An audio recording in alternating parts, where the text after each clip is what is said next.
All right, Hardianers. What's going on, Delby? Namaste, bitch. Look who's back. Everyone who's watching at home, they can see it's Boris, our most popular guest. But before we talk about what we spoke about today, this episode's brought to you by alltradescover.com.au. Yeah.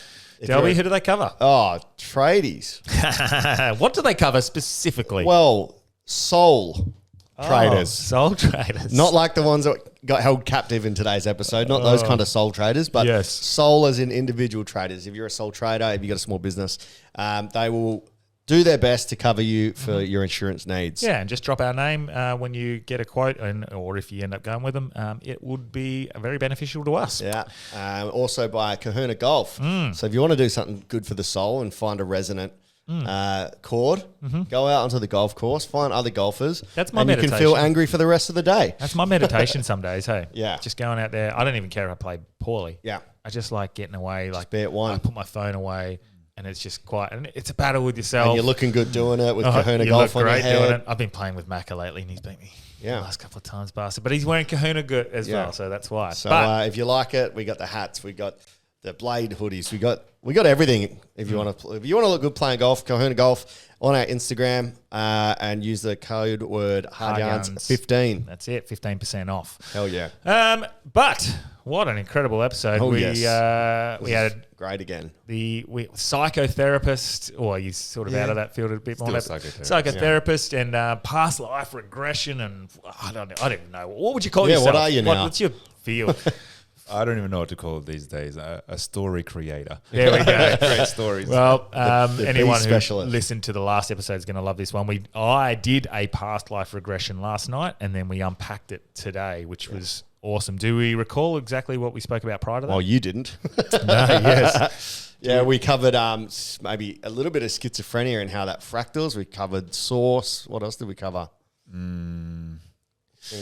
It's a difficult. Jeez, we really just dominated the energy with the going deep into that past life. Yeah. Or so resonance and stains. Resonance, yeah. So more conceptual stuff around the mind. Yeah. Yes. And how the mind works, the mental world. Yeah. And then a really epic past life journey where Branchy is a general in an army of not wokeness, but brightness. Well, I don't think he was I was him. I think that was a separate entity. But we did meet an entity that was a general in another civilization. We met my past life. Yeah, Pleiadian. And Anor.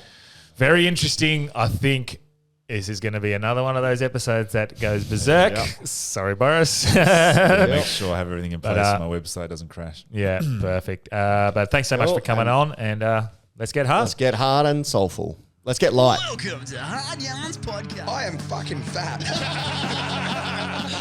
Anything Chris White says, please disregard it. 5D is actually a state of being. It's a unity consciousness. That was Hard Yarns with me, Frankie Rose. So I'm going to throw it over to your co-host, Daniel Delby. And Cameron Branch. I would do this and then I'd gong. Free in attendance for the millions listening at home. Let's get hard. This is good. Perfect. All right. Welcome back. Are we recording? No, you're all good. Perfect. Welcome back. Okay, quick one. Welcome back. In a past life, he was here. He is our number one episode by a fucking long way. Yeah, right. Like, Really? I think you're almost double our closest. Wow. Yeah. I think it's down to that clip. You flatter me. That clip was, that went quite viral. Yeah, it seemed that way. All your, I've seen a few of your clips. They came pretty spiritual after that. Like, the context. And It's like he found the algorithm that worked and jumped onto it. Well, it's something that we always talked about from the very start. We just didn't clip it up too much. Yeah, just I don't know. I just, it's me and Delby have always been quite open to our ideas and stuff. And then, but it's pretty scary clipping it up the first time and then you realize, everyone thinks the same. Yeah, like the people that you don't, like Usain Bolt liking that shit. You're like, what the fuck? That's that's different. Kelly Slater, like some pretty big names liking those clips. I'm not really on social media, so I haven't really followed. I just received a whole bunch of messages from people saying, "Hey man, I just seen your clips going viral. This." I'm like, "Oh, where?" TikTok. I don't have TikTok, so I'm like, okay. Yeah. So I don't really follow. All I know is that my website fucking blew up. Nice. So I had Well, to if you're looking to manage that. sponsor someone to balance it out, You're welcome. Yes, I appreciate that. Yeah, That's but we did say last time. So Delby tried to do the past life. Yep. How did that go for you? We touched on that. Yeah, quickly. good. I still use the place that we found, that weird lake that's all purple, when I need to settle. That like weird place where I found whatever it was in my head was there was sort of like this weird monkey and like this almost like a diplodocus, Okay. and it was like a purple sky. So I think it might have been another planet, but it was my peaceful place. So I use that whenever I need to get back to being peaceful. I like that. That's interesting. What is that like? Because Good question. Yeah. What is that? do you take Delby there to this in this meditative state? No, I try to put as little effort as I can, language-wise, to design anything. That's like Donald Trump. Yeah, I've gone there already. yeah. So look, I try to leave it for the individual to construct realities themselves. Yeah. So it's as untouched as possible. So for me, what it is mainly as the highest of ethics to determine these types of things is that it's a place that is meaningful. I start with language like that. It's a meaningful place, or else his subconscious wouldn't go there. If we try to go down the objective path of like, what is it? Like, is it somewhere we can measure, and we might get stuck there. But ultimately, that place generates a feeling, right? And it's going to be unique and subjective to you, Delby. Yeah. And so everything that's generated within it, the conviction, the knowingness, is what's important. Yeah. So I used to go down the path of trying to figure out what it is objectively, and I realized I just keep getting stuck. I almost got laughed at by clients under trance. These higher beings look at me like almost laughing at my questioning, saying that's the wrong question.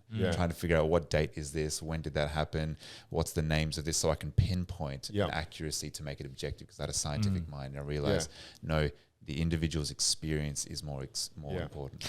So maybe for any, and I doubt any have, but any listeners that don't know what you do, we touched on the psychotherapy, we touched on quantum entanglement and a few things in the last episode, and we briefly touched on the past life regression stuff, but maybe explain we don't touch exactly on everything, but little boys. So what is past life regression?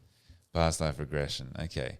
Well, past life regression is actually a termed mode of therapy. It might not be accepted in mainstream, but it's a mode of therapy where you the therapist consciously attempts to take someone beyond this life. They assume that there is trauma or stagnant fears, energies that is beyond this body. And so they try to give the subconscious as much opportunity to explore another body, another lifetime, another existence, another dimension.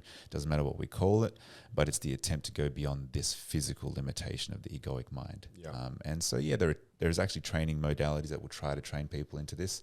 I never went into the training of past life therapy. I don't even really call it past life regression anymore. I really just take someone into a state of deep trance, and wherever they go as necessary. So even when we did our session, like, I'm not telling you to go to a past life. I never do now. No. I don't prompt it. My very first client, where it all happened with that young fella, I never told him to go to a past life. No. So I realized the more effort I try to make it something, because I was getting attached to the excitement of past lives, I was designing it too much, and it was too forced, and I realized it was yucky. It didn't feel right. It wasn't authentic. Because you had almost an ego goal to try and take them to this place. That's right. It was like, oh my God, magic is real, and I want to just prove how this stuff works, and so I was excessively trying to force things, and realizing it wasn't really working. Yeah, it's like a bias when it's like when you do a peer-reviewed study, but you've come to this conclusion because you've got this bias where this set of results needs to work this way. And then if you step back, you go, oh, shit, no, I was trying to force that result. And it's quite organic the way you sort of stumbled across it, like by accident, like you're trying to do a childhood regression through psychotherapy, and it went way further. So And I think I remember you didn't even say any past life stuff. It was like almost like think of a place, or it's like there's a place now, go to this different. You weren't saying go to a past life where you feel you were sweeping a chimney. Yeah. Well, that was the one thing, and we'll unpack what I went through last night. I did my first regression or whatever sort of Session. experience you want to call it. Yeah, We'll call it regression. Recession. Recession. I did my first regression last night, so we can unpack it. But I'm just interested as into how you sort of get people in that state to first go to those levels, because you never suggested anything to me. You just helped me. Correct. Have you listened to him speak? Yes. Yeah. You get to that state just by listening. I did feel very at peace. It's you like know a young what? Barry White. Thank you. You know what? Because you've experienced last night as well, you actually run the risk now, because it's very recent that you experienced it, that if you were to actually go into this flow state in the conversation, which happens very frequently, go into flow states in conversation where time disappears, right? Yeah. The more actually we go into this conversation, you run the risk of going to trance quite quickly, listening to my voice again, because we're coming off last I night. already feel it. Yeah. Okay. But that will happen, and don't worry, it's not a thing. But it'll just help you tap in a bit more as well. But the state itself, you wanted to know how I bring someone to that state. Yeah. Okay, so the assumption is there's a theory. The theory is that you're only a percentage of all that you are, right? You're only operating as a percentage, and we call that the ego. It's the socially designed character that has all the cultural parameters of what's true and not true, important, not important. It's just a very tiny percentage of what Freud might have called the conscious mind as well. We realize that there is such thing as the unconscious, or as Jung put it, as the collective unconscious, the shadow realms, the wilderness. It's all that you do not know about yourself, right? It's all the dark areas. And so we realize, well, if you seek to know yourself more, understand the laws of this game and what governs this reality and your patterns, to have self-knowledge, you need to go exploring the wilderness, the shadow realms. And so that's the theory that I will first base upon what I'm doing, right? And so I recognize, well, there has to be a method now to take you into those shadow realms, right? And there's many ways one can do it. You can take psychedelics. You can go into flow states to enter that sort of realm. You can go into hypnosis. Go to Mirrabooka. Into the shadow realm. That's right. I've been there, man. I know what you mean. Came out a bit lighter without a wallet. So I realize now that people, once you start to rest the egoic mind, so all the things that you hold on to, it's an attachment. So I just have to encourage somebody. Now, it doesn't matter what method I use for hypnosis. I just have to encourage someone to start to let go of all these attachments, be willing to go on a journey with me. Are you willing to go on a journey with me? Yeah, okay, just listen to everything I say, and just to the best of your ability, just come with me. And so I'm creating a story nonetheless. That's all hypnosis is, pure state of focus. And when you focus on the content coming out of my mouth, like nothing else matters, that tends to become your reality. And then I'll just shape it. Instead of it being like a stage hypnosis where it's outside of you and it's quite theatrical and fun, I'll just put your attention towards the most deepest parts of yourself. And it's just using language of what's inside you, go deep. And I'm using concepts like the skin, the tissue, the cells, the molecules, the atoms, deeper and deeper. So you're following a journey into yourself, but you're holding some sort of conceptual understanding of what it is to go deeper by using the molecules, atoms theory as well. And so I get you to actually create your own version of going deeper, and then you will enter those deeper realms, the shadow realms, and you can enter the things that break Newtonian physics. Yeah. When you lives. asked the magnetic energy to go around my body, I could genuinely feel it, almost like a pinball machine, like a pinball, like sort of like bouncing around, going to different spots. I could feel it. It's pretty sick. Obviously, I guess that's my own, almost like a placebo interpretation. Yeah, absolutely. But yeah, I didn't get a pinball experience. but the energy that was the magnetism that was between my two fingers, then started. It's like I could feel it go internal and just bang, bang, bang, bang, bang all around the place. And it was just go to the places, and I can't remember. Yeah. It was interesting. Okay, so that method itself is one of the most basic methods, but it's just effective, right? So that's why I just go to it a lot. Yeah. But I don't use it all the time. But it's just that I learned from a guy called Carl Smith in the UK, but he calls it the Maggie fingers, And so when you get someone to focus on an idea, It's no different. All I'm doing is taking what your mind does every single day, which is creates a story, an idea, and then that story generates a chemical reaction in the body. That chemical reaction creates what we call a feeling, and the feeling sustains itself, and then it generates proteins, so you start to feel into it, becomes a part of your experience. Like if you were to tell someone a very scary story that happened to you, the chemistry in your body at those moments are according to that story. So all I do is I take a story, I say that there is magnets in your fingers. You will start to notice that the more I get you to focus on that idea, you will generate that feeling. Yeah. Right. And then once, that's what they call the wizard, the Gandalf moment. Suggestibility, I guess. So just a bit, and a willingness to play. Sometimes someone's ego protection will stop them. Yep. It's like, how much am I losing control here? And it's a very default response as well, based on how much you've lost control in your past as well. That was the biggest struggle for me, was because I was like aware of the techniques. My brain's going, oh, this is what you're doing. And Boris had to be like, yeah, no, you got to trust me. You got to trust me. So it took me fucking forever to be relaxed. It did take, didn't take long, but it took more than I thought it would to trust and to go, all right, I'm letting him do what he wants here. I think maybe because we knew that there's a past life in air quotes potentially happening. Yeah. We're like kind of hyper aware of, am I going to meet this past life? Whereas if we had known nothing about it, it might have been easier to access that other dimension or whatever it is, because we're not going in with a preconceived idea. Correct. I didn't even know what was, I was aware that that's what we were trying to achieve, but also not. Like I didn't know what to expect. Didn't even know what you were going to do. Do you think it's more effective if someone doesn't know that that's a possibility of happening, because then your mind's not really set? It's what makes hypnosis so difficult to predict. Even the people that are like the best in the world, it's hard to really know what predicts success.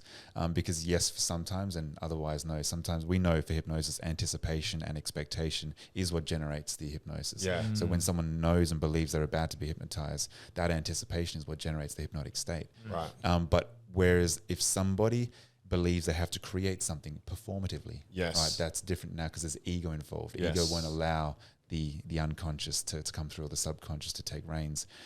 So it means I have to perform, I have to do something, and that excessive need, it's an attachment to the physical, that will inhibit. I can't remember what you asked, but there was something that you asked something and it made me feel at ease. It made me feel like, okay, I'm willing to just trust him. I already trusted you clearly, but there was something, I can't remember what you said. You just, and I just went, oh.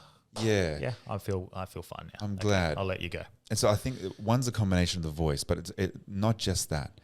But I know that the method itself is 1,000 ways, and it's almost insignificant, the method in which hypnosis happens. But if I can talk to your ego, right? Because everyone talks about parts. Talking to both was very interesting. Right, because I'm actually getting you to become aware that you are not your ego, right? We walk around as I am Boris, I am Cam, I'm Delby. Yeah. But we actually, when you think about it, you're like, when you explain conflict to people, it's like, well, part of me wants this, part of me wants that, right?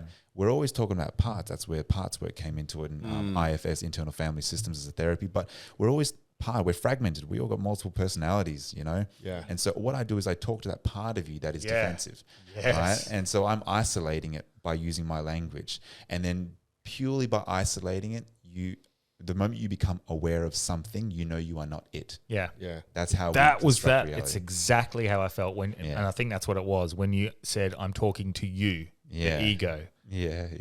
Do you trust me to take Cameron?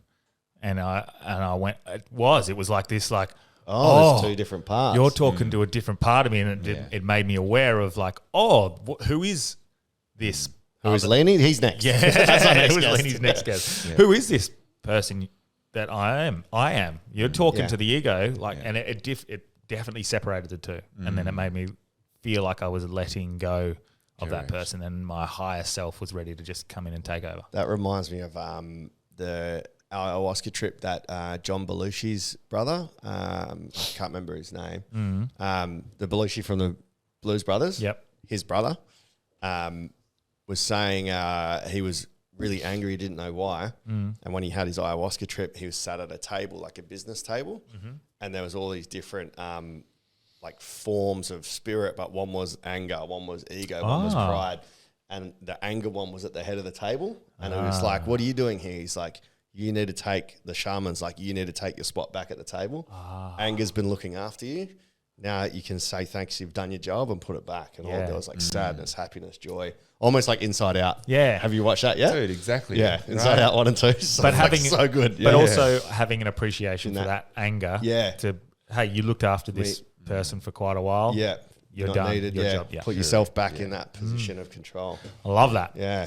So Delby, it was an interesting experience. We can unpack it. Like I don't know what I should or shouldn't unpack. I'll share with you before I forget. Yeah. One of our listeners, an important listener, because it was Melis, who was our Austria contact, who we did kits and gigs with. He said when he listened to your episode, it unlocked this almost a trauma for him, but a memory that he'd shut away and forgot happened because it freaked him out too much. That. So he said, after listening to your past life and explaining what past life regressions were and hearing the stories about the people that would go back to where they were from, he goes, I got to this city in England where my family had lived, and I was 16, and I went to a house, and I just immediately went, I know this place. I've been here before, but he'd never been to England before. And he was taking people through, in this next room, there's going to be this, and he knew every single thing. Like he'd been there. He goes, we're going to go downstairs in the cellar, and something had been moved, but he's like, no, I know this is down here. He freaked out because he didn't know how he knew, but he'd been there before. Wow. And it was like bringing up some sort of past life for him, and he shut that away because it freaked everybody out too much. So, I'll get Melis to voice note the exact one. But yeah, he said hearing that triggered That's interesting. this, but it scared him. Like it was really scary Foreign, for I him. guess. Yeah, because he had this knowing, but he didn't know where the knowing was coming from. Yeah. We talked about knowing last night. Yeah. It's to get you into a state of knowing. Yes. Because you can experience, people can tell you profound things about yourself, and you can relate to it. But there's something about spirituality which is about the individual, what they call qualia. It's a unique experience that can't be explained away, and no one else can actually experience what you just experienced. Right? And so it's the deepest parts of human experience. That's what we call spirituality. So qualia, and that knowingness comes in those states. So when I hypnotize someone into these states, and it's like, grandma's here, she's saying this to me. It's like no one else can replicate that feeling that she has in that moment, and she knows that it's grandma in that moment, or what grandma is saying. She knows that it's true. And you can't, and no one can validate that. That goes beyond objective. Is there a parallel to like schizophrenia with that, where people know that the devil is speaking to them, and you can't convince them otherwise? They're like, I know that this is the devil and he's telling me to do this. Is there parallels there, or is that a complete different? No, absolutely. Like I've worked with people with psychosis, multiple personality disorders. And the difference with me is the one, I'm not scared. I'm not treating them like that clinical outlier. That's it's dangerous, or a real bad case of like deviations from normality. Like I really see it as something we can play with, Look, I've spoken to these characters, these multiple personalities. I bring them forward, and we give them a voice. We say, instead of rejecting them, so we bring them out purposefully. And the parallel is just a fragmentation, right? So for someone that's highly or significantly traumatized, sometimes even trauma doesn't even explain some of these cases, but on majority, a fragmented mind is schizophrenia, severe fragmentation of the ego, meaning they couldn't piece themselves back together. Right. In those moments, those fragmentations, they become identities in and of themselves. And so they can be personified as well. They can speak to them and really feel like another being. But here's where, so that can be explained away. But then where people made a mistake in the medical industry is they explained it away, saying that there is no significance to them. It's just a creation of their mind. But where it becomes interesting, let's say, where it breaks the Newtonian laws in physics, is because we're in the creation of these identities. They take on such uniqueness, they start acquiring knowledge beyond that person's knowledge and experience, physical experience. So that's where they can acquire knowledge from a life 200 years ago. They can say things that are sometimes just very helpful or very destructive. It opens up a vibration that brings in other entities as well. Let's say other intelligent life forms, because I play a chord of C on a guitar, it just resonates, and other things playing a C will start to resonate with that. So when someone's in those low vibes and the real despair and anger, there are things lying around those states that they can attract, and they take on these personas as well. Like being in a house, let's just say, where someone was deceased, and there was a particular vibration of their emotion when they died, or the average emotion of that household in that person was very in despair or angry. Someone enters that house and has a vibrational synchronicity with that. They pick it up. They either see them, speak through them, they connect with them through their dreams. There is now a harmony. There is a synchronicity between them because you're matching the vibration to some degree. And so, it can fold over, and then we call them disorders. Right. And this is pretty interesting before we go on to yours. Do you think that that's a resonance of that person? Let's say that if someone was murdered in the house, do you think it is actually that person, or is it just a resonance or like an echo of that person? Or is there no such thing as the past because time isn't linear? Is it just still there and the person's inviting that external force into them? Is there any sort of... Does that make sense? Yeah. These are one of the hardest questions. It's like the $1 million questions here. But so from my understanding, the best way I can explain it is energy doesn't die. Right, and people's attachments to things like the 3D is a density, right? The third dimension is a density, a particular density where it allows this light spectrum to exist, and a certain material particles to exist, gravity to exist the way it does. And then we have other dimensions where the laws change, right? Higher vibrations. In the third density, all human things exist. Now, when someone leaves a very heavy energy, right? It's a dense energy. It can't ascend.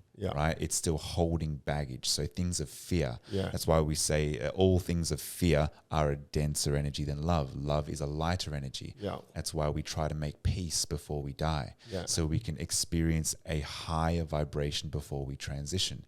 But those that have been traumatized or fragmented, which is what we can get to with your past life thing, there is a dense emotion. So where there is dense emotion, anger, fear, frustration, that kind of stuff, you will see that it leaves a stain.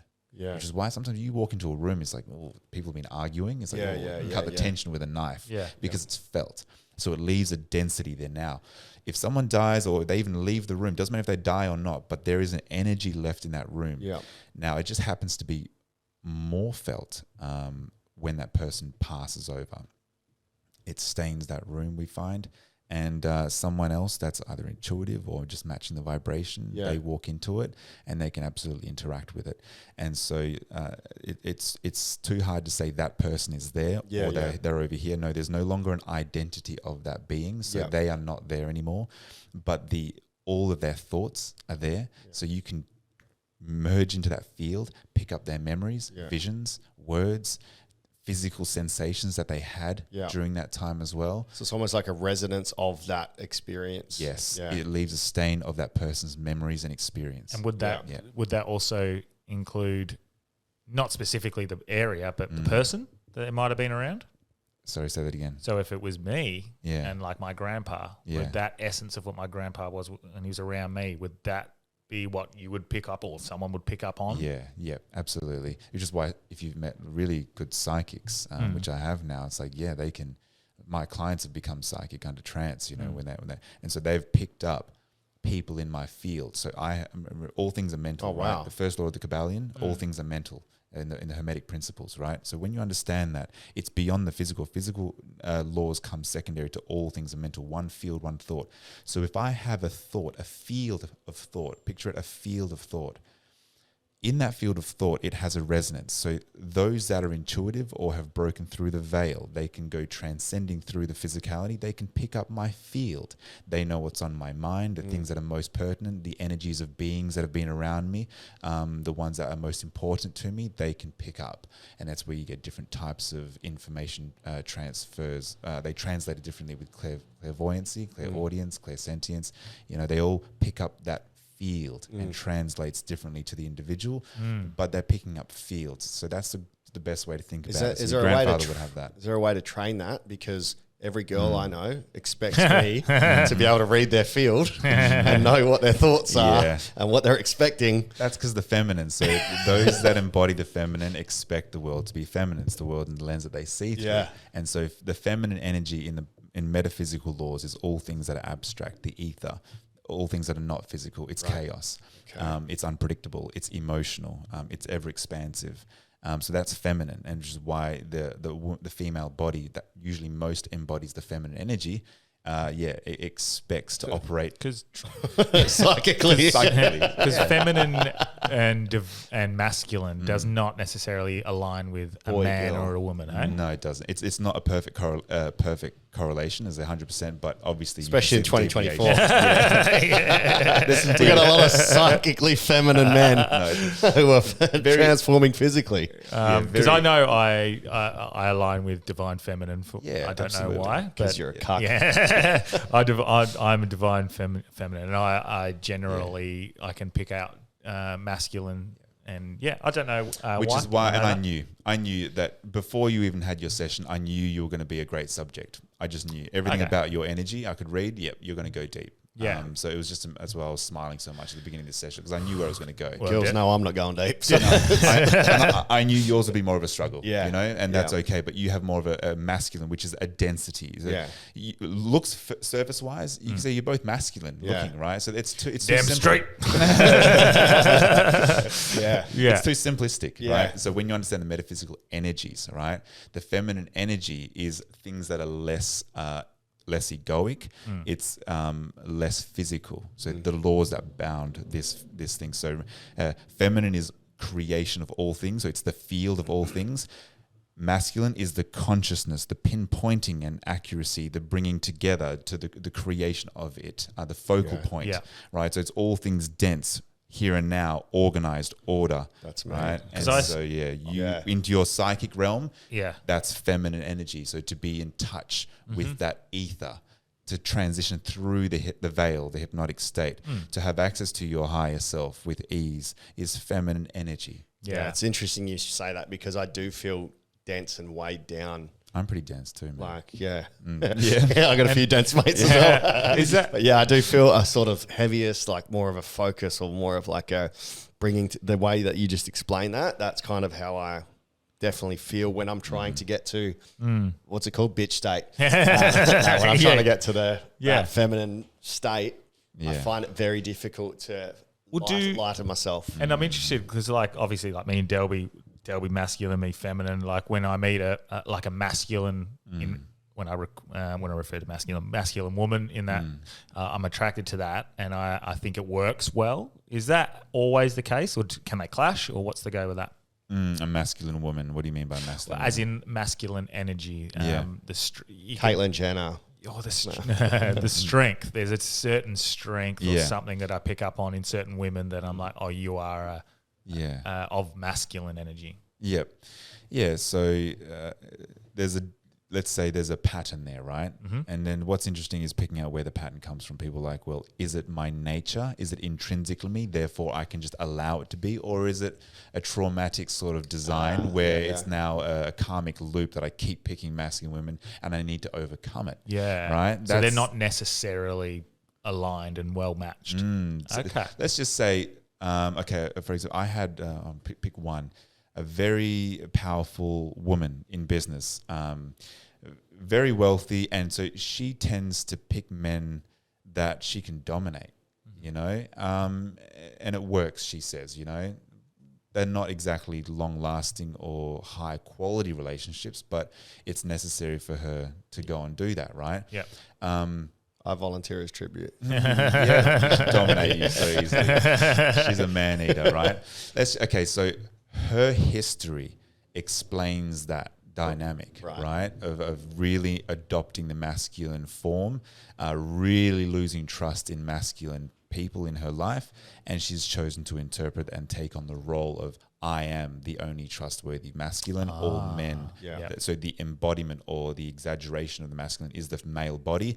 They are an object for me to now really control and punish. Yeah. You know, and so she'll go ahead and do that unconsciously. Right. And so look, let's just say if she knocked on my door one day and said, well, look, I want a higher quality relationship, the first thing is to become aware of that pattern, right? And then to question, why am I doing that? For what reasons? And you realize there's a younger girl in there that has lost faith in men, and then to overcome that, leave that fear where it belongs in that timeline, whether it's this life, another life, doesn't matter. Yeah. You leave it where it belongs, you let go of it, and you have then courage, and you take a risk and willing to experience something that's more aligned with love, freedom, less control, more scary, but necessary for high quality experience of relationship, right?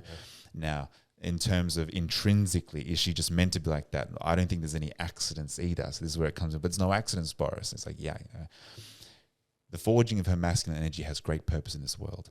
She's very formidable, and it's great. I wouldn't change a thing. There are people that need to be different, and she's one of these unique expressions of the human form. Yeah.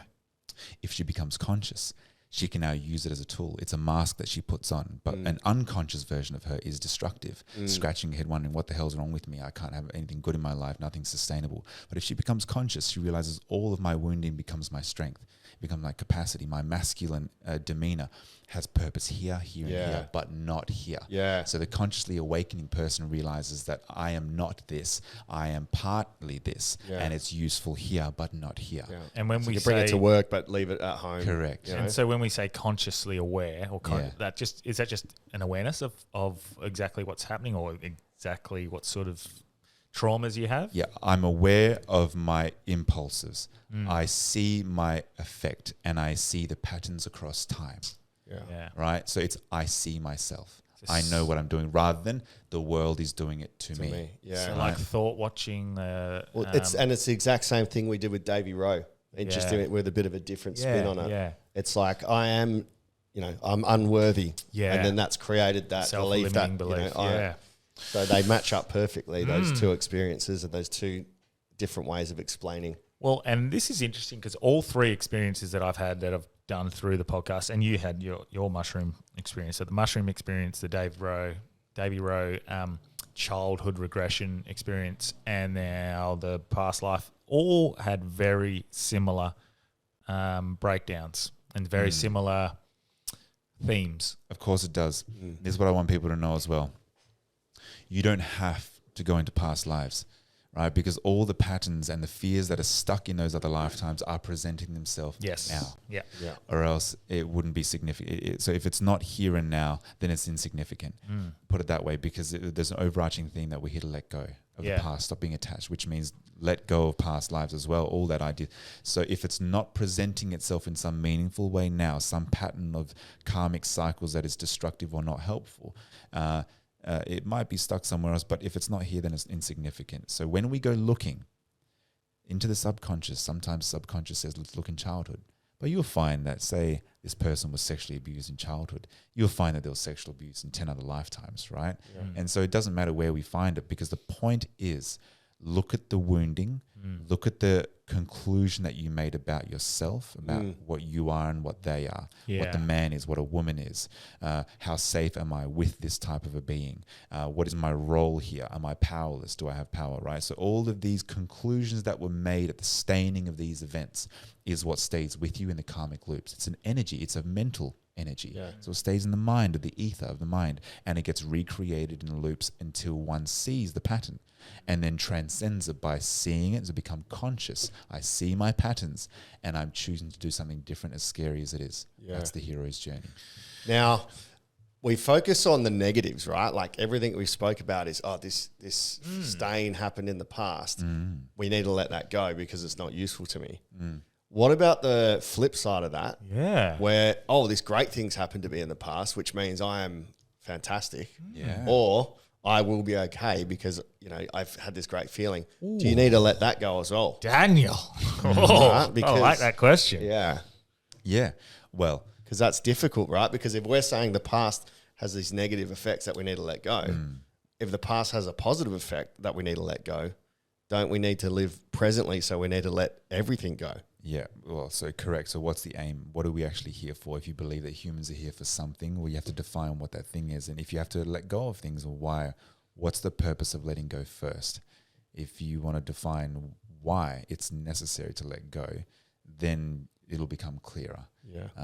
Did you want to have a crack at that? Like why? Well, why do you think we have to let you'd go? want to let go so you can live presently and enjoy the moment here without having any external force impede on you, and you can be completely present and experience the moment for what it is. Like if I'm talking to you right now, I should be completely focused on me and you connecting, which is a form of pure love, right? Showing each other respect, listening to each other, being present. But if I'm holding on to what happened this morning or what's going to happen after work, I'm not here no more. I'm no longer mentally here, which means that I can't enjoy life as it's happening. Or at least divided anyway. Yeah. Mm-hmm. Yep. And I'll add one more thing on that. We assume this world is forward moving. Right. It is going somewhere. It is forever in flux. Yeah. So attachments is a stagnation of that which is in flux. Right. So the attachment to old ideas is a holding on to something of the past, which then impedes on the forward movement. Okay. The natural design of this universe. Now, there's no punishment. It's like, well, how fast do you want to move? How fast do you want to evolve? That's based on how willing you are to let go of past ideas, memories, and so to assume I am the same person that I was when I was here last, that would be a stagnation, but to meet me in what you're saying here and now is to fully honor and assume a forward moving reality.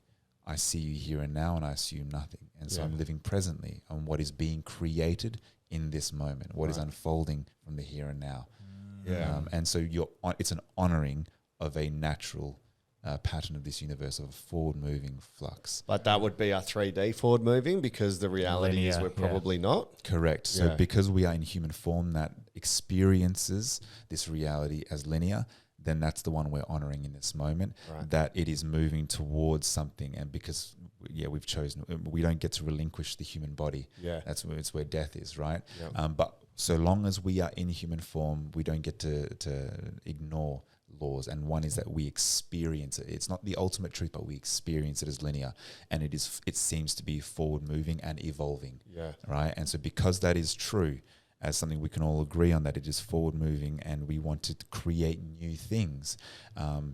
Therefore the past is an attachment and it's a stagnation. So and it is a little teaser as to what happened in my regression last night. One of the entities that I met could move between the physical and the non-physical. Well, let's go into that because the immediate thought I had there is forgiving a partner for going outside of a relationship. It's in the past.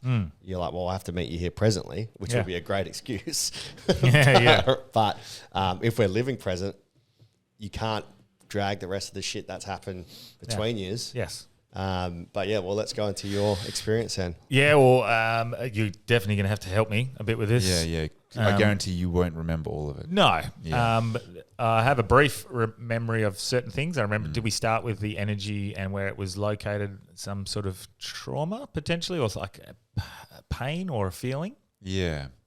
I just asked a simple question as to where is the... is there anything stuck in the body that doesn't belong? Something that's grabbing your attention, something that's important for Cameron. Did you have your butt plug in? This doesn't belong. We went to the lower left back. Yeah. Which where I've had pain in the past. I've been really good lately, probably since my mushroom trip. I haven't really had any back pain, but it was slightly there, and there was a little bit of dark energy. Yeah. I remember that. And then I don't quite recall what sort of. Yeah, we sort of got you to move through that, and that was to do with the walls. So, that's right. The creation of walls mentally, right? Yeah. So walls, we all have walls. It's the egoic framework that we choose to stay sane and stable in this reality. It's our egoic framework, and so those are the walls. And so it was like your higher self talking to me directly in first person as well, and talking about you in third person. That Cameron has walls up. He says that he's safe and he knows what to say and do, but he still creates the walls. So was Cameron talking about himself in third Talking about person? himself in third person? Yeah. Yeah. And that's exactly what happened in my mushroom as well. Yeah. He said he is. Do you think that you do that because you know that's what someone at a higher level does, and you take on this thing like, well, I'm going to be spiritual, so I'm going to talk about myself in the third person, or did it just happen?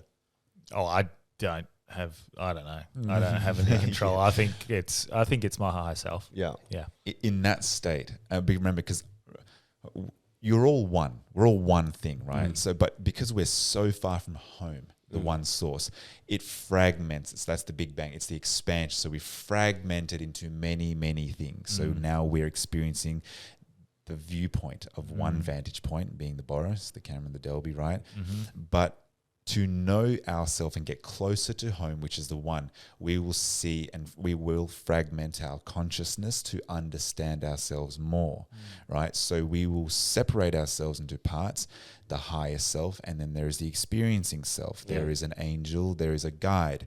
And now, as the human in our density, we because we're learning, we still have to obey how we comprehend reality, which is through separation. But we're learning to become one. So we will experience ourselves, ultimately, the ultimate one thing, as separate forms, as an identity, as an angel, as a higher self, and they will be personified, you know, and that's okay. I certainly, when I do my meditations and connect with that, you said knowing before. I have that. I don't know specifically how to get into that state, but there's a point in which I get into most meditations where I go bang, and it's like a click. Yeah. It's like, oh, I'm here. Yep. I know the one. I say I'm here. I do it as well. It's like I hear myself say I'm here. Yeah. It's interesting that you could call the Big Bang. I've never thought of it that way. That almost like put a light bulb above my head. People say the Big Bang is the explosion of the universe, but you've just said it's the explosion of source turning into different fractals. Yes. Which is itself experiencing itself. Yes. That's very interesting. It all starts with an idea. So this is Plato's work as well.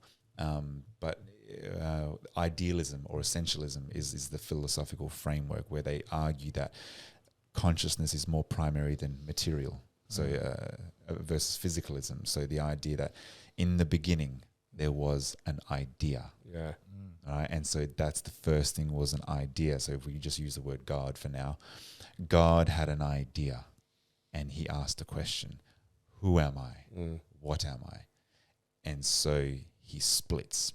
In that moment, I seek to know myself.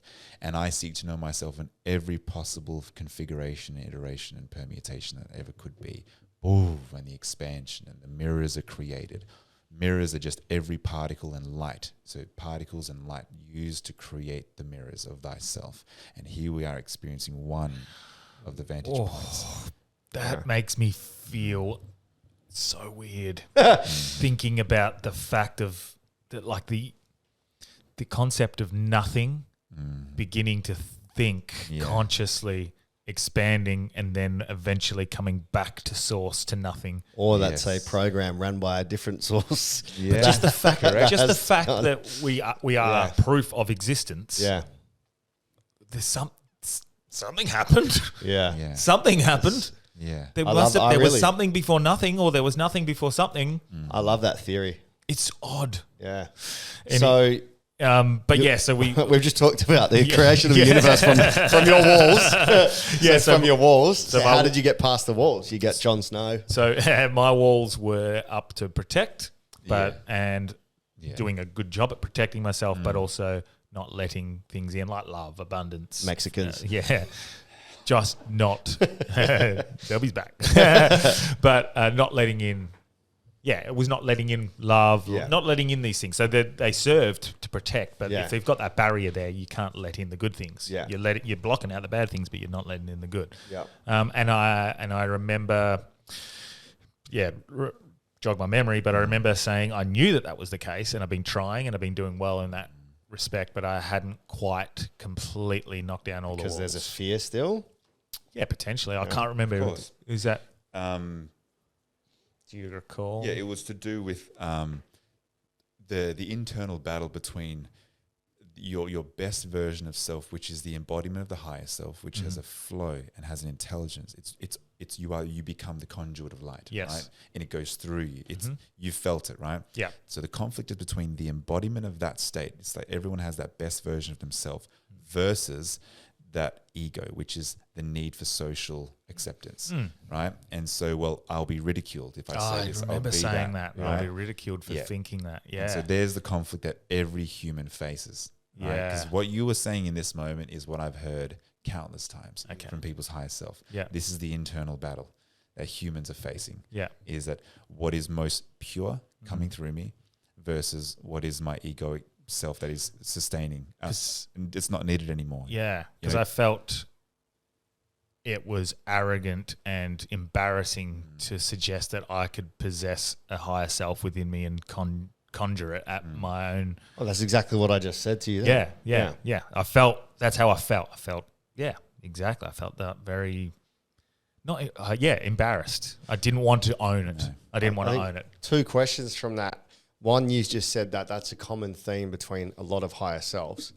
If we're from one source, is that just not the same higher self that we share? Absolutely seems that way. So it's either we say it is the source or it's like what they call the messenger. So it's like a lesser version or we'll say if you get a lesser too close, fractal. a lesser fractal Or of the one thing. So you would say it has the stains, conditions, thoughts, ideas, intentions of the source. It's a messenger. And so it comes to us. Who knows the spectrum where it might lie? But let's just say it seems closer to truth. That's why they say God is truth, truth is God, because there's something that is felt, a knowingness of truth in that voice that everyone can't deny when they experience it. Which is what makes it very hard for the scientific mind, the objective, because how do you compete with this feeling that is so true? Just there's something right about it, and Deep, I can't explain like it. a deep knowing, Yeah. almost like it's a key and lock that's fit together, and you're like, right, that's it. Like I know that works. I know that key goes into that lock. You can't tell me otherwise. And I think the second part of that is if Branchy's facing ridicule or arrogance or worried about what other people are going to think, is that why people tend to go to a space with less of civilization where they feel more connected and they're able to reach these more enlightenment, because there's less interaction, there's less judgment. If you're in the middle of the jungle in Peru, you don't have all these external stimuli that you're constantly worrying about. Is that why people can settle better in those like considered like hippie environments or like rainforest or shamanic places? Remember the analogy of the guitar, the C. If I have, let's just say, a truer resonance going through me that is a C, it makes sense to be in an environment where all things are harmonized with the C. Right? So pure resonance, that's it. So you start with friends that aren't really playing the same chord as you anymore. Partners that aren't really playing the same chord as you anymore. The society isn't playing the same chord as you anymore. You'll carve out your own environment in which you can that chord can flourish. That key. Can flourish. It was definitely that fear of more judgment, less than ridicule. I think I probably used the word ridicule, but definitely it was the judgment of like, oh, this guy thinks he can connect with his higher self. This fucking guy. What fucking makes him so special? That's how I felt like people must. That's probably my energy coming onto you from a last year pod when I used to say that. Like, you know, that was my feeling about spiritual people. You think you're better than me? What makes you think I didn't you're even better think than me? about that. I've stained you. I'm sorry. I put the stain on. But it felt like I didn't want to own it. I didn't want to. Correct. I didn't want to go, no, I can. And everyone can. I'm just an example of what you can do. And I didn't want to own that. I didn't want to. I don't know why. You do know why. Like because there's a part of you that's doing that, and if you just have to go into an interview with him, like, hey, buddy, I can see how you're really not allowing this part of me to come out. Like, what's going on there, man? Like, so you become that wise king, the higher self, and you question it. So I always use the analogy of like the wise king, because it's like the all-loving father, the accepting, all-loving father. And so you meet these egoic parts with love and acceptance, but power, you know, firm but fairness. And you talk to them. It's like, hey, buddy, I notice you're not really allowing Cameron to really express himself in that form there. Why? What's going on there? And you really identify this part, you know, and it's like, well, he'll be laughed at. I mean, look how silly that is if you start saying stuff like that. It's like, so why is that important for you to get that approval? Well, we'll be laughed at. It's okay, so being laughed at is a big thing for you. Yeah. Why? Remember that time when it was this age, everyone laughed at us, and you can isolate that identity, that protective part. And that's the thing. I think I'm pretty open and vulnerable. I've done some fucking pretty open things on this podcast, and I feel like I'm vulnerable. Feel like I'm willing to just own it. Yeah. I even messaged you the other day and said I'm good at something, and I felt bad saying I'm good at this, and I was like, no, send it, because I know I'm good at something, or I know I'm poor at something. And I guess there's nothing wrong with knowing something you're good at, or something that you can do, and owning it with conviction. But yeah, there was that side of me was the ridicule and the judgment of like, fuck, what makes you so special? Did your he have words a chat to were- himself? Yeah, your words were, he is afraid to embrace. Right? And what we're talking about embracing is that higher self, right? Because your higher self is in the third density. You said the third dimension. Yep. Within, but encasing the fifth dimension consciousness. That's what you said. What the fuck? He said that, or someone else in him said that? A part of His Branchy higher said self. that? Let's just say his higher self, right? A truer version of his spirit is speaking. I said that I was afraid to embrace the fact that I was a third dimensional being that encased the fifth dimensional consciousness. Oh yeah. Do you want me to? Mate, I don't I've mind got a what whole you- transcript of this, but Mate, you're. I don't mind. Fuck whatever. I'm good at therapy. I am good at regression. we could talk. Yeah. I've already got it open here. So Nice. Okay, This cool. is gonna go make a quick drink. Just give me 10 Oh, good. Could you fill that up with water as well, please, Delby? Thank you, old son. But yeah. Just watch yourself there. Yeah, perfect. It is these sorts of things, these conversations, and they're like, and we touched on it, I think prior or post, that I feel like I have these conversations anyway within my meditations. Yeah. And I try to write them down in my journal Yep. if I come across something that's quite poignant. Yeah. And sometimes I say something in my head, or I say something to myself in my meditations where I go, how the fuck did I think of that? Or how did I word that so concisely? Or how did I come up with that? And I know because it's my higher self talking through me. Absolutely. And for whatever reason I've done, or maybe go dick first, Delby. I just hit my higher elbow. Your higher elbow. You got to talk to your lower elbow. Oh, thank you, Daniel. Fuck. Okay, Yeah. so yeah. Those conversations, and people can, and absolutely, that's what I'm trying to empower, is that people can talk to these parts themselves. Yeah. Right? You do not need someone else to enter spirituality. It's an individual pursuit. Yeah. But why we have assistance is so you can wriggle out of the old restrictions and walls that you've placed, because others have learnt certain things to help assist that process. But then eventually the goal is that you do it yourself. Yeah. You know, but you'll find that when in the hypnotic state, when you follow, we can just isolate it more, you know, and we can bring it out more because it's encouraged. Yeah. Because all things that have been blocking is egoic, right? The basic assumption, all things that were blocking your higher self is egoic in nature, right? Socially oriented or socially protective. Now, because I am social, because I am another person, I am embodying the social context. So I'm creating it and then giving you permission, which is why it's more powerful than doing it alone. Okay. Because when I'm giving permission to your ego and talking to your egoic protector, making him rest, we can really just honor and isolate and encourage that part out of you. Is that because you represent a social, like you represent an external force? Archetypally, I'm representing the father, the wise king. So because when this is such primal work, we just relate to childhood stuff, right? It's a childlike primitive mind that we deal with. And so all we have to think about is, well, who's more powerful? The boy that has his father encouraging him and egging him on in that race that he's about to do, or the kid that's alone you know, by himself, right? And so I act as the all-approving, encouraging father in anyone's regression or hypnosis to be like, no, you can bring this part out, you know? And you're allowed Ironically, to. later in life, it's the kid without the dad that that has the power because they become self-motivated. Yeah. But in the childlike state, definitely. So I remember going from there to, is this where we went to the 1500s? Yeah. 1500s. So in this, I've got your transcript here. I know nothing about the 1500s, eh? I don't know anything about the 1500s. I just said I was in the 1500s in the Amazon. You've in the 1500s. That was where you just said Amazon. There was a bleeding foot. You remember that, right? Yeah, hanging upside down, seeing a bleeding foot. Yeah, there was a bleeding foot, and so I just asked for more context on that and gave you permission to go into that a bit further if you wanted to. I always ask for safety or whether it's relevant. Yep. And so you said, "Yep, cool," and then you found out with a bit more clarity that had to do with. Do you remember that moment? My child, Yeah. dying. Dying. It was the final moments of a past version of me in the Amazon. I'd been caught in a trap, and I was dying. I could see the blood coming from my toe, running down my leg, hanging upside down. And on my final thoughts were, who's going to look after my family? Correct. So that stain of the thought is what gets stuck in the karmic loops.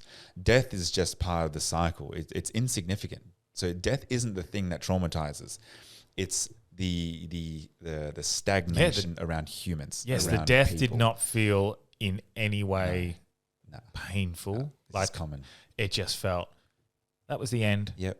But that person experiencing that 3D was like, Yeah. who's going to look after my daughters, my sons, and my wife? Which is why people should take note now as a side note, not to fear death and not worry about the death process itself. Yeah. It's the stagnation of thought, the things that you've caught up on, forgiveness you haven't forgiven, or grudges against people, envy, guilt, shame, all those things you haven't let go of. Those densities of, is it the emotional world, the energetic world, it's the mental world.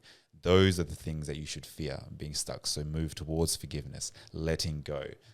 It didn't feel slow either. It felt like it was seamless. It felt like I seamlessly died. There was no change in feeling. Yeah. Yep. It just felt like, that's another way of experiencing. Well, I saw Jim Carrey talking yesterday on a reel Yeah. when he was in Honolulu or Hawaii. Oh, when and the fake the missile, missile, yeah. went off. He had 10 minutes to live. Yeah. And all he did was give thanks, seek forgiveness, and give grace and thanks for his life. So he was leaving light, and then he found out 2 minutes to go that it was a fake alarm. Yeah. Which They said it fucked felt up. great. Yeah. So there's no heaviness there. Yeah. You can see there's a natural tendency for people to make peace before they die. Yeah. You know? Always, because they know they have to travel lighter.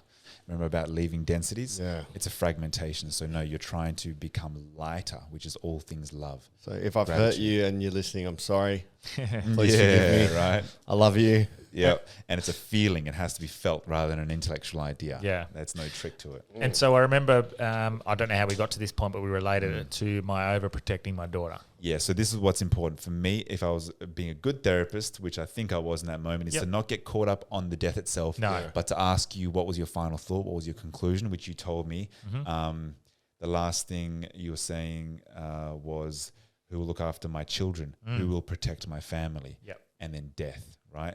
So let's just say someone's dying and then, who will do this? Oh, Right? shit. Yeah. That's boom, goes into the ether, right? Let's just say the one mind to then be reincarnated into another body to take on that stuck karma. Yeah. Do you think they take it thought. on because they need to finalize it? Or is it stained? Like it's on the reason that it's happened is dense. so you can deal with it? Yep. We're all returning back home, back to light, back to source, which is all things light, right? And so all densities, fear, are being dropped. So you don't get to carry that through. So if it's not processed, it just gets recycled. And somebody will pick it up and will be theirs to And is it transmute. always going to be your soul that picks that up? No, it's No? even this is the definition of past lives itself. It's not really yours to own. Even though you saw this dude in the Amazon, Yeah. it's not really 100% accurate to be saying that was my life. Now, Yeah. this might be shocking for a lot of people because they think I am here and I was this person there, as if there is something that is intrinsic and continuous of the I. But no, the moment you die or you transition back into energetic form, you're back in the one thing, Yeah. a higher form. And so let's just say the earth, we're all extensions of the earth's soul, right? And so she has trauma, right? And it's accumulated through all the humans that are experiencing it, right? They're all stagnations, right? And the fear. And so when that person dies, it goes back into her mind, into her memory bank, the collective unconscious, and then another body is popped out of the earth, and that stagnant thought goes into this body at that timing to resolve that issue. Right. That person that is born with that signature really doesn't have any ownership of that previous life that was 200 years ago or 300 years ago. It doesn't matter. And it's just not the theirs. signature, it's the energy, it's the energy, vibration. Your body has Marbo. So it's the vibrational energy that matches, is that right? I guess? Yeah, correct. So the timing of your birth, where everything is in that moment, the optimization of this body is to resolve this particular stagnant issue. Yes. And do you think That's that how it felt, yeah. Mother Earth or she, Gaia, is that what it actually gets called? Gaia, Yeah. Is that a separate entity to Source, do you think? Or is it okay?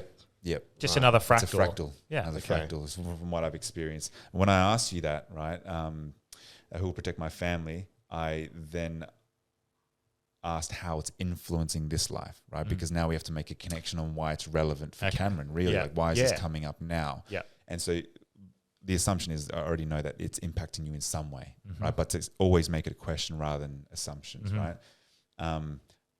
So it's an ongoing karmic lesson until he learns he can't protect anyone else if he doesn't protect himself. Then I was asking, well, didn't you not protect yourself? And you said, well, no, you made a simple error and then you died. And so, it was an insignificant sort of death, but it resulted in your death nonetheless. Yeah. But that thought process at the end is the consequence of that error was, oh my God, my family. And so, stagnant, it couldn't be resolved because you died. And so it gets sent back. And then here's Cameron's body in our century, in our time. You're saying, in what way? I asked, what way has it? And you said, you have the need to protect my daughter. And I asked, is it excessive beyond realistic conditions? You said, yes, it's overprotective. And so there's the compensation. It's the realization of a past idea of trauma as well. And if too many of them happen in the same place, that's where gun ownership gets created in America. How do I protect my family? Yeah, so it's excessive, right? And so then I got you to just heal through that, let it go in your own way. Okay. And then I didn't say to forgive, but you chose to heal that way by saying, I forgive myself.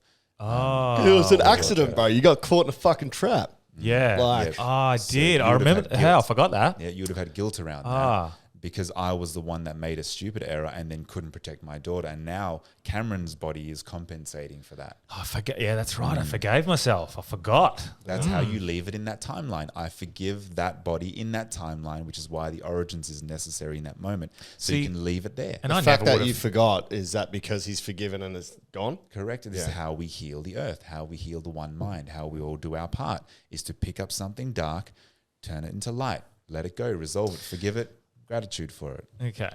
Leave it where it belongs. Now this is where it gets a bit spicy, Daniel. OnlyFans? Only cams? Now I don't know. Maybe there was something that happened prior to this, but I remember seeing this almost like. I can't describe it any differently than more like a White Walker. Like Okay. light skin, bright, Ultimate glowing, light. Yeah, like a bluey white skin, bright blue eyes, like glowing blue eyes, and sort of long blonde hair. Could be Nat Fife out the beach. And I don't recall Anna and Anor or something. No. Anor. Yeah. So this entity arrives randomly. I didn't prompt this. I was just saying you get to meet your higher self. Yep. In vivid shape and form, and it's light, it's me. You're recognizing it's you. Yes. You recognize that there's a 3D version of you. It's already there. Yeah, You're I felt a good. vessel. Yeah. Then there's other, and then all of a sudden you said it changed to an alien form. Something changed to an alien. I was just about to ask you guys about aliens. Yeah, I So- forgot about this. Yeah, like the robotic So, stuff. that robotic. I've heard this before. So Yeah. not only has this world Yeah. that you've just experienced in this alien form has Yeah. come up in my previous client sessions, but Dolores Cannon's work as well. Wow. So there is this realm. Talk to me about this. Yes. Yeah. So you explained it, and this is, I'm assuming, no prior conditioning. I mean, I didn't No, know if you've 'cause- learned about this before. Yeah, well, I'll tell you what it looked like in my head in a second. I encourage this alien to be brought forward. Yeah. To explain it a bit more. But you first were explaining it. more from a godlike perspective of understanding it intellectually what this life form was and what it meant to the human, almost like you were educating me on what this thing was. And it was beautiful. You put the way you explained it. Oh, do tell. And you said it's another life form. It's another housing for this individual, this specific soul. And he said, wait, no, this soul isn't, the soul isn't the word. It's perspective, point of view. Yeah, point of view. He said, this specific point of view has several housings. This is one of them.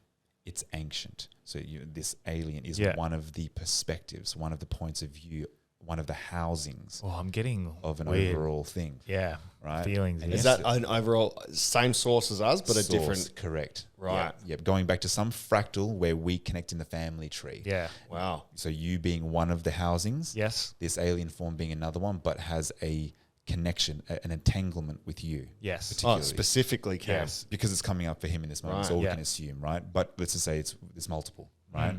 And yeah, you were explaining it as robotic-like or mechanical. Yeah. Oh. And so that mechanical realm, you can read about that in Dolores Cannon's book, The Convoluted Universe. It's been explained in there as well. Is that And those other elves, the mechanical elves? Is that was that different? That is similar. Let's say workshop elves or whatever they're called? but there seems to be, and I've experienced it in a mushroom trip as well. But all like gears grinding, That's yes. things moving, and it's quite alienating to be there if you were in your human perspective. It's quite scary actually. But if you drop the ego, which is the human expectations, you can actually find that part of you that identifies with it and finds home in that. So you're connecting with that part of you, which is why your ego couldn't be there to actually go near this place without fear. Yeah. So what is this mechanical? Is it a person? I know that, how it looked. I can. Yeah. It was like faceless, Yeah.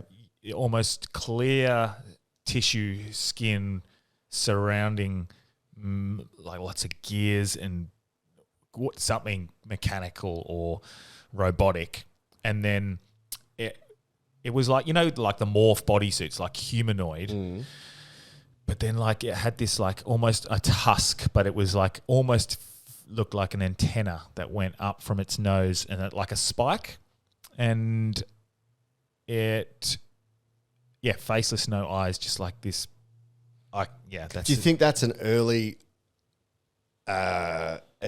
expression of what we have now become? Yeah, well, Cameron in that moment explained it as way before our time, before Earth. Yeah. You were saying this was before Earth. So it could be on a different planet potentially, and that's why it looks Yes. like that? Yeah, absolutely. Yeah, far from this existence anyway. Right. And so, just something just come back. yeah. No. It's just like Okay. where I forgot something, but carry on. This is where this entity randomly arrives. After we're explaining this is where this man comes in. Yeah. Yeah, and you just randomly said he's got glowing eyes. Yeah. So you experience the mechanical, and then your guide comes in and he's then like, this guide comes well, in. he realizes I remember he saying the shouldn't mechanical. be here. I remember the mechanical man saying or having an experience of suggesting that he was also captor. He was, okay, yes. So if you want to quickly touch on that then, yeah. So I was asking, what's the connection with humans? Like, why is Cameron seeing this? Yeah. Why? And it's always relating to us now. This is how you should be asking questions. Yeah. Why is it important now? In relationship to humans and the way we think, and are we trapped in a vessel in the same way this guy, because he felt trapped in his vessel. Yes. And it wasn't meant to be. He didn't like that, so he had to break free of this vessel. Oh, his vessel was a prison. It was a prison. That's how you described it. And so I thought, well, people have explained this human body as a prison and wanted to break free of it, right? And so I was asking, is it similar to how humans make sense of this? And you said no. No, because it's his not the was same. not of choice. Correct. And ours was a choice to experience this. Yes. Oh, Does that relate to the theory about aliens harvesting souls and trapping them? I don't know. You did touch on that later I? when you went deeper and your accent started to change. Oh, yeah. I picked up on this at one point. Hey, it's a me! Because you have a conscious awareness of what's going on. Yeah. And I was speaking like old English, like I feel like maybe I don't know. You can. There was a point where I tried to pronounce something, and I said that this being does not have the linguistic capacity to pronounce and word. use the word. That was some of the things. Yep, it couldn't explain. So- like his race of people. Yes, he his couldn't people. explain that Yeah. in the English word. So Yes. your mechanical guy is some sort of trapped soul that doesn't It's a want to. housing, like so, like It's keeping the fractal in there. from my memory. Was that a malevolent force? That was No, it was like a robot used to house the soul, but under the control of a captor race. yeah. That's kind of scary because So they didn't choose. So whatever it was, the soul didn't choose to go to those. Didn't choose to go to that robot. It was put in that robot like as a prison. Whereas ours, this vessel, has been used as a choice by the soul. Would it be a development, you different- said this was chosen for development. Okay. That was the words you used. But do you And think it was chosen by him. You spoke about yourself in third person. Okay. This body was chosen by Cam. Okay. Yeah. for I don't know, man. That gives me two possible external thoughts on that. A, maybe it's a different source trying to experience itself in a different way or an older way, and it might not be the same source. B, that's just how the early form began. Like he if was source there. is He was there fractal- not by choice.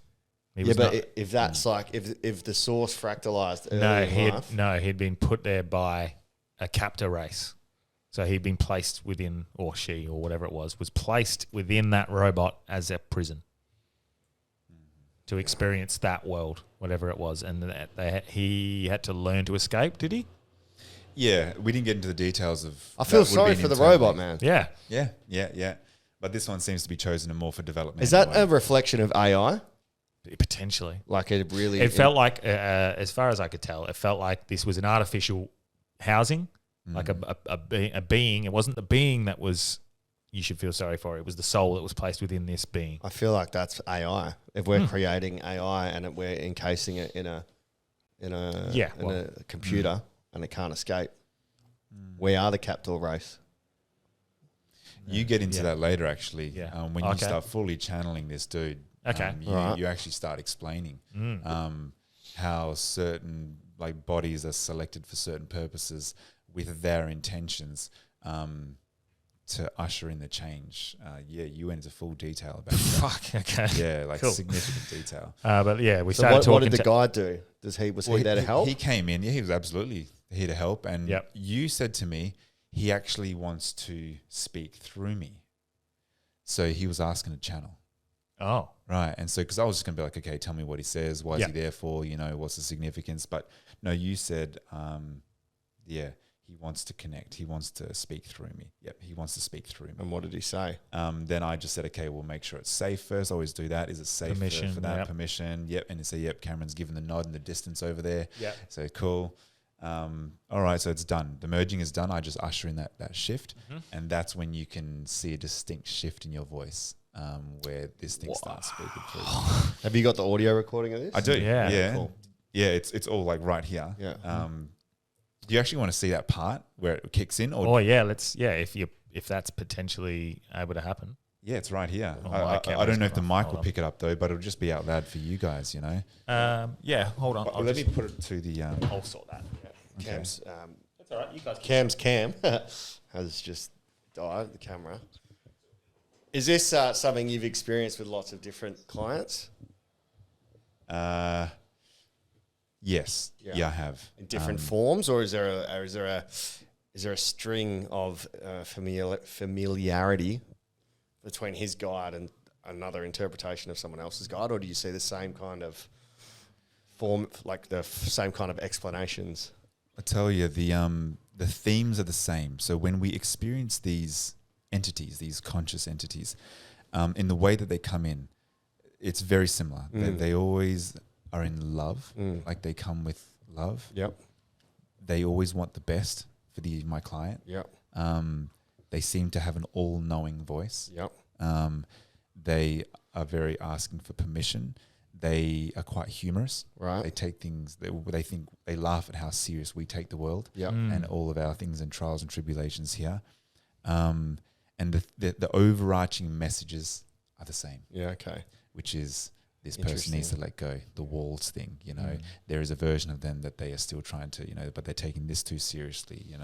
They're always promoting freedom, sovereignty, freedom of expression. Like for this person to just stop worrying, to get on with that thing they most need to get on with, and to a message of comfort and reassurance that they are being watched. Yeah. That they're more than they would ever understand. Right. Those are the most common messages. What about the humans, like are low vibrating people that are, doing shit that's destructive? Should they not also be being watched and trying to be helped, or is the ego taken over and just blocked it all out? Yeah, let's say it's a great experiment. It seems like one large evolutionary type experiment where free will is being played out. And so if we've experienced, we're transmuting dark into light, all things that are dark must be manifest. And so in the form of malevolent beings, they will take the density and they will have a good crack at taking over the world, taking over people, controlling, because that is the expression of darkness. It's control, it's force, it's ownership, it's all things physical, it's pain. And so, humans, rather than saying good and evil, there are expressions of low densities, and they will take form. But ultimately, if you go up the family tree, all being watched by the same thing, that all is this one expression. Well, let's hear this guy do an Italian accent. Yeah. So if I just play this right, so I think this is when you actually kicked in. He's being chosen.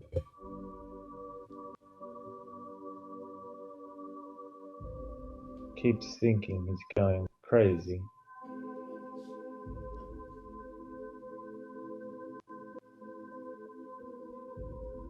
But those thoughts are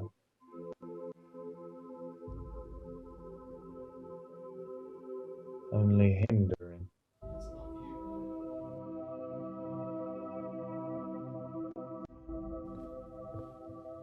It's far more powerful than he realizes. Far more powerful than he realizes. Is that what it says? Almost magic. Almost magic. But refuses to believe.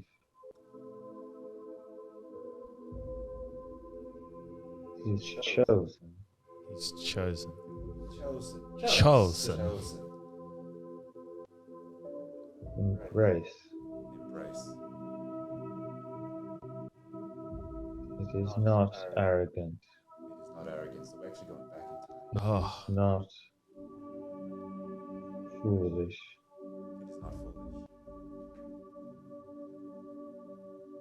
It is not foolish. It is not folly. it is not folly. Use that word It is strength.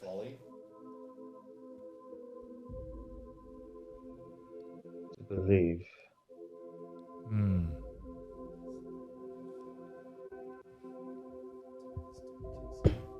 Power. I might clip up a couple. Folly. No, so it's an interesting accent I'm speaking in. I'm saying it is not foolish. It is not arrogant. It is not folly. You have been chosen. Chosen You are the chosen one. to embrace. your clear message now. Oh, that's good.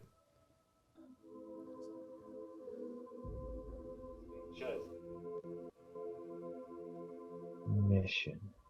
It's yeah. Is there a mission? We operate We are what? We operate. We operate. from two different dimensions. Oh. One in the dimension of your own reality. One in the dimension of your own reality. One in your own reality. With access to fifth, Access to the fifth. sixth, and at times 7. At times 7. 7. We have been tasked, You said that we have been tasked. and he will fulfill his mission. What was that one? That he will fulfill his mission. Fulfill his mission. That is all. That is all. That is all. Fulfill your mission. What is my mission? So I've got all basically, these. The mission is to enlighten everyone. what was the I don't know. I don't remember this I part. do not recall. I do not recall this part at all. We have been chosen. Charles. Christopher Walken is your spirit guide. We've been chosen to be awakening the people. This is for fighters. Fighters. And so the mission, he's one of many, and we could not place one. Saying one can be damaged, one can fail, one implies a leader. Wow. The many strategically placed around the world all contribute to the awakening. Wow. This is the time of the awakening in which this civilization breaks free of its shackles. He is one of them. He has been tasked with this mission. He will fulfill it. It is our agreement. Our agreement. Yeah. Well, my skeptical brain immediately goes, well, you've always believed in an awakening around the world. You know that that's what you want. Is this some form of your brain just bringing out a super conscious in you that is your mission that you felt that you've. Well, what's with the Does general? that make sense? The general thing, because you said this. You said I am a general. Yeah. Right. That guy Arnold was a general. And so I asked here, well, a general of what? Like an army or something? And you said the resistance.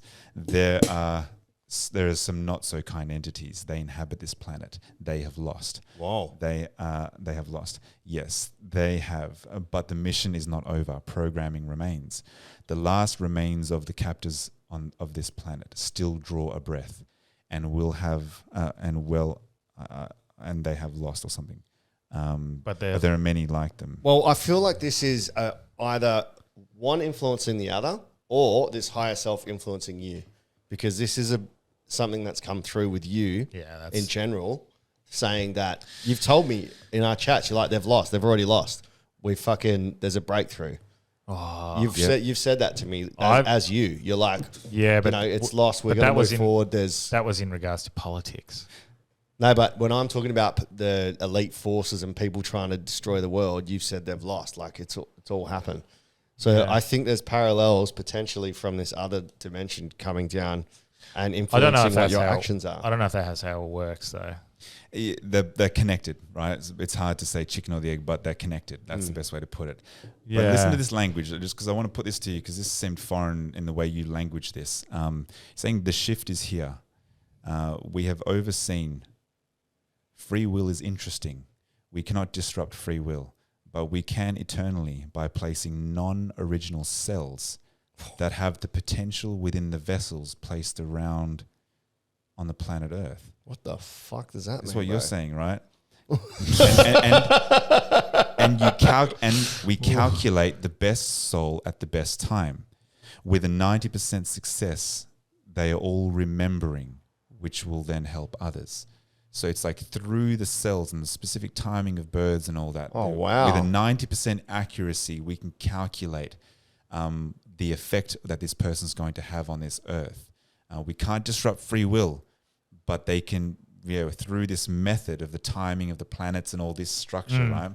With 9%, you will at some point remember the cellular DNA instructions of what you must get on with, which is your purpose that everyone is trying to figure out. That's where they've discovered recently that there's so much information that can be stored on a DNA strand. Oh, yeah. So there's more than quantum computing. They reckon that in one DNA strand, there can be millions and trillions and gillions of fucking terabytes of information. So is that saying that their army has been placed in specific people and they have to remember their mission? Yep. Trump. Yeah, to remember the mission. And you said it's for far greater reasons than you could ever imagine. Wow. Right? So the reason this is all happening is more than what we could ever fathom. And that comes through all the time. Wow. Okay. You guys are futile when it comes to being able to understand or comprehend the magnitude of this. Does this link to that whole dark versus light, demons versus all that stuff? We're like a little ant in this whole thing. Yeah. So Do I recall saying something about the dark being required? The dark, like the captors being required? I think think so. Yeah, it might have come up later. I mean, I said them as we need them. Right, to experience how good it feels to not be captive. No, it's just part of it. Part of the bigger plan. No, just part of Not sure, but that would be true. Part of existence. It's required. Well, to experience feeling trapped, hopeless, you need someone to be a captor. Yeah. Yeah. Because if God truly wanted to And experience then to experience freedom, you need to. Yeah, that's a good point. Yeah. And I'm just trying to make women experience orgasms. They said you said that you are here to witness one of the greatest moments in the history of your civilization. You Fuck are, and I'm speaking you to are you. blessed. You're speaking to me. Yeah. Fingers crossed, bro. And they said you are. You said to me that you are blessed. To witness the awakening of a civilization. It's rare and most beautiful. You are here, and then he just needs to remember. Well, I just got goosebumps. Yeah.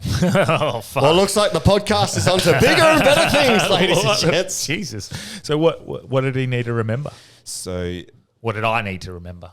well, this is what makes it so, anticlimactic, because it's like Wouldn't tell ya. It's just you need to be. It's in your beingness, which is the mindfulness state. It's in that where you are most receptive to your DNA's instructions. That was the not trying. Not trying, to just be is your greatest task. It's so simple. It always is. All my clients. Because when I be, the higher self will flow through. They do have. Therefore, your Fuck. Holy shit. That was last week's episode. Oh my God. Yeah. Just to be. just to be, yeah. And then the higher self will flow through. All that is most true for all human beings. All that is most true will come through you.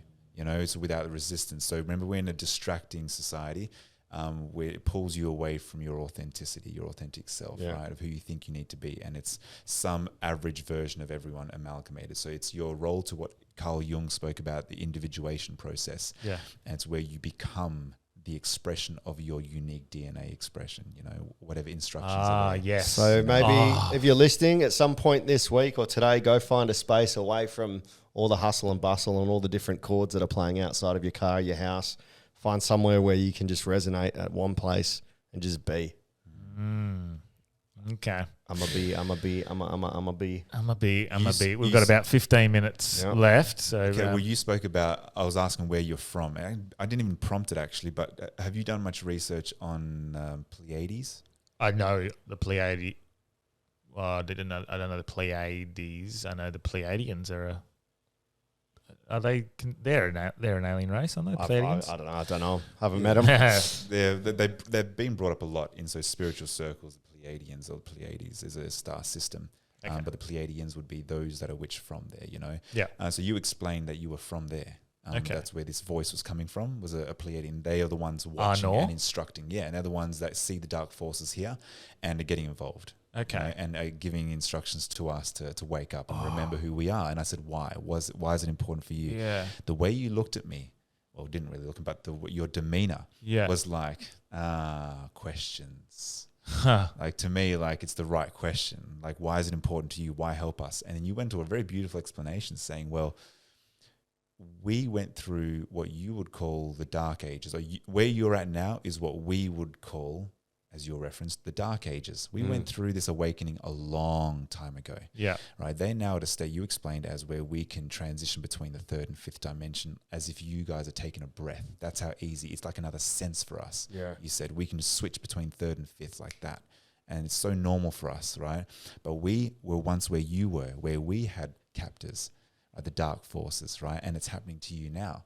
You're at the tail end. So it's like we can actually learn about ourselves. One is because we're empathetic, you said. We'll get involved and we want to be a part of it because we're empathetic. The other is we can understand ourselves more as well because it was so fast and impactful and messy during our awakening. We can actually, we can go back in time and watch your awakening and learn a lot about our awakening. The way we would go and study our past. They wouldn't necessarily help us though, right? Because that takes away the whole thing that they can through the DNA instructions. Right. Yes. Yeah. But they can't force us to awaken, but they can guide us to do it. Yeah, this is the experiment of free will. Yeah. It's an interesting thing. That's... So I'm joining a Pleiades class tomorrow. Wow. So that's interesting. So that means... So they considered their awakening process as like what we consider the Dark Ages. We don't have any information on that. Yeah, we can't remember it. Correct. It was messy. There's different versions of it. How fun is burning this witch? Yeah. Right. And it's just the Dark Ages. Like we all refer to it. Yeah. It's a long time ago. And we have a brief understanding. But we It don't was have messy. a direct timeline of what happened because it was all burned. Let's just say we're living in a time that's a lot better, more comfortable than the Dark Ages. So they're in a state where it's like, we have learned so much since then. We are less barbaric than that. So they look at us, we're now in a barbaric state compared to where they are. Yeah. You know? So yeah, they just want to get involved, it seems like it, to help out. It's fucking cool. There's a lot more happening in your one than my one, bro. I just chilled out a bit. I went to a lake and I was a monkey going through space. So you are... You are the pan. You can fly. You can crow. You'll learn a lot more once you rewatch this. Yeah. You'll I'll have a and watch. Watch it. And the transcript, you can follow the transcript as well, but it's because it's AI generated. It will be inaccurate in some areas, but just have a listen to it. Oh, you used a robot that was trapped to generate it. Yeah. Don't worry, I set him free. Have a crack at that, and then we'll jam a bit more personally on that and what came through. Fuck. So we're, I guess, just to recap, if whoever I spoke to or spoke through me is true, we're in the awakening period. Yeah. It's going to get messy. No, but it's going to get... Didn't say it was going to get messy, did he? No, I didn't say it was going to get messy. Said his experience was messy. Yeah. This one, it's about to happen. Okay. We're at the tail end. It's like those that were really in the dominating, controlling forces, like they're done. And this is a common message that we're hearing everywhere, you know, that are really in powerful positions. And that's what you've been saying to me. That's how I've interpreted what you've been saying to me. Ah, yeah. So I don't know what you meant, but the message I was getting from you is that exactly what Boris just said then. All the dominant dark forces are done. They're finished. They're over with. Now we are going to come into light. So... Yeah. And so, now it's like just a tail end sort of thing. And even if they're not, us saying that they are is manifesting it into happening. So yeah, well, the program still remains, which is the point now to like wake up. It's the awakening. The program still remains. Because the programming remains. That's an interesting thing I said. Get it tattooed on you. The programming remains. Yeah. So that's suggesting that whatever the dark forces put in place over the years to keep us captive, those programs still remain, and we're just trying to crawl our way out. Yeah, it's no different to say you take someone out of slavery. Yeah. When they were children, they're going to have all the demeanor and remnants, behaviors, patterns of what it's like to still be in captivity, but they're not.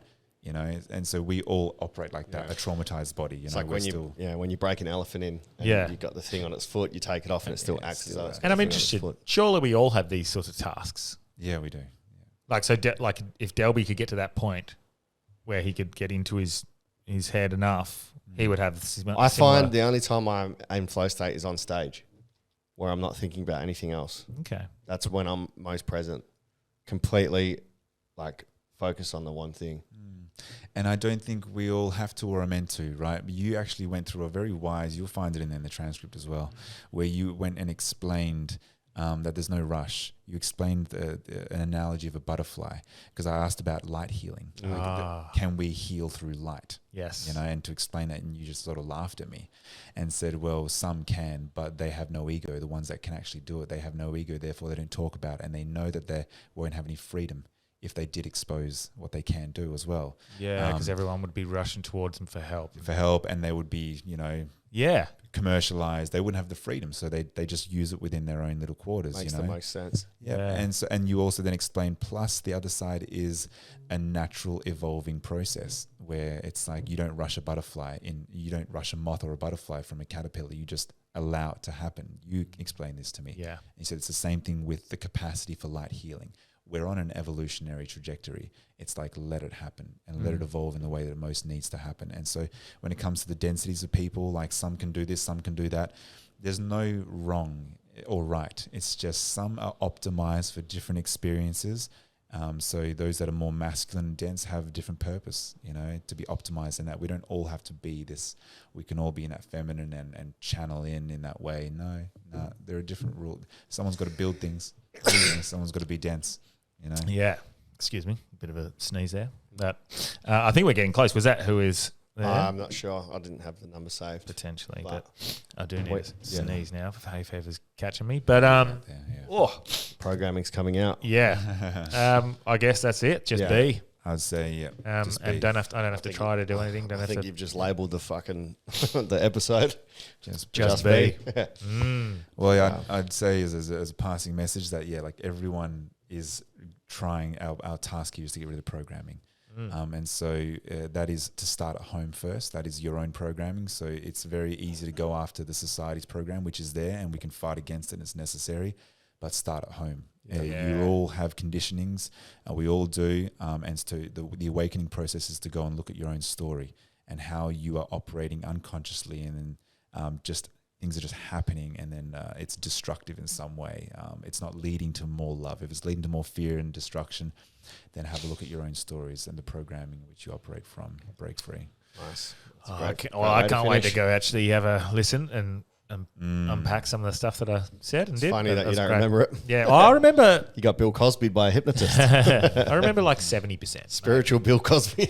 Yeah, but yeah, it was good. I Yeah. enjoyed that. That was that was a bit jolting. Some of those things. Yeah. Wait till you hear the whole thing. Okay. And then the post-hypnotic suggestion I gave you as well. Mm-hmm. That's pretty important for people to know as well as an ongoing hypnotic self-hypnosis task. It's like you incorporate that word that I gave you, like an invocation word, to trigger a response that was optimal in that hypnosis. So I usually wait for the moment where a person is most free, healed, they're centered, and then I'll get them to create a word in that moment. That is a trigger word, a post-hypnotic suggestion that they can say again in their own meditations to bring that state back again.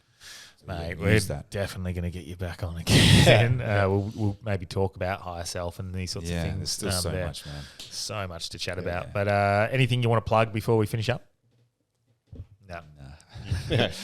Nah. Those viral clips got too many.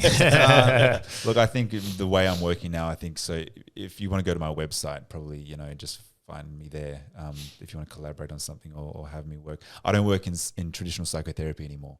I've let that go. It's more just one-offs, short-term based, targeted specific issues with hypnosis and that kind of stuff, and talking roles. So I'm actually going to go out more and I'm open to education more and talking about these in circles. That's quite serendipitous. Well, don't you want to do that with? Yes. You want to do beautiful. So Branchy's. We got to go on the road then. The general here.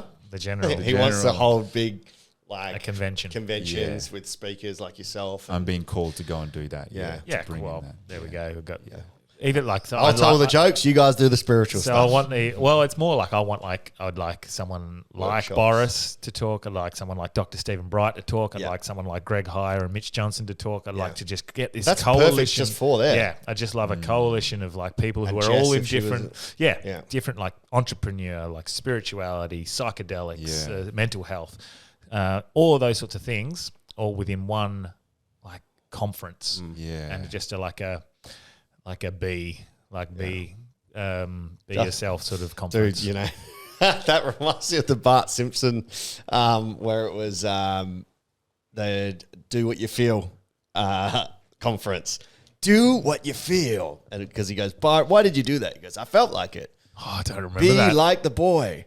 Be like the boy. Oh, that's an old episode, hey? It's a Do What You Feel festival. We'll do what you feel. I wasn't allowed to watch Simpsons. Delby, you got anything you want to No, plug? I'm not going to plug anything after that. Yep, that's all good. I'm not Just going to follow- plug anything either. Follow the Hard Yarns and Daniel Delby. Yeah. And that's it. Perfect. Mate, thank you so much for coming on. Really appreciate it. Epic, and bro. we'll definitely Good get to you see back you on. again. We'll talk higher self and a few other things as well. Man. Yeah. Thank you. Thanks for having me, guys. Appreciate Thank it. you. Easy, mate.